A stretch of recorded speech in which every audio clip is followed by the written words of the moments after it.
పూర్వం ఒక ఊరిలో అహంకారంతో నిండిన అత్తగారు ఉండేవారు.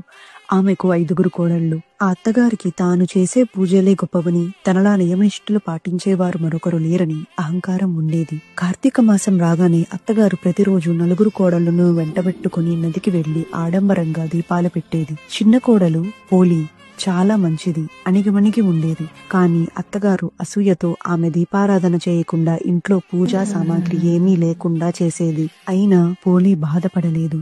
ఆమె భక్తికి ఏ ఆటంకం ఉండదని నిర్ణయించుకుంది. పత్తి కోసం పెరటిలో పత్తిని, దీపం కోసం పెరటిలోని మట్టితో దీపాన్ని చేసి, నూనె కోసం చల్ల చిలికిన కవ్వానికి అంటిన వెన్నను సేకరించి, బావి దగ్గర స్నానం చేసి, నియమనిష్ఠులతో నిస్వార్థ భక్తితో తన దీపాన్ని వెలిగించేది. అత్తగారి కంట పడకుండా ఆ దీపంపై మేదర బుట్టను బోర్లించేది. కార్తీక అమావాస్య రోజు వచ్చింది.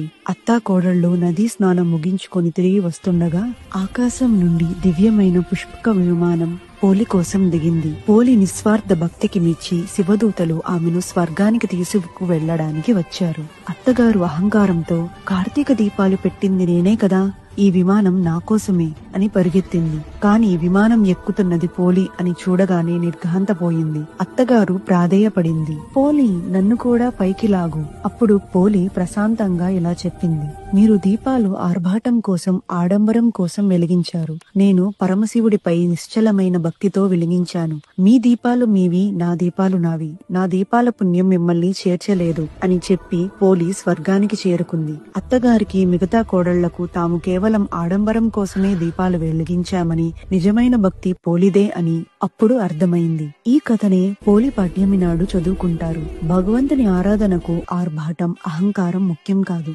నిష్కలమైన నిస్వార్థమైన భక్తి మాత్రమే ముఖ్యం. Download ShareChat.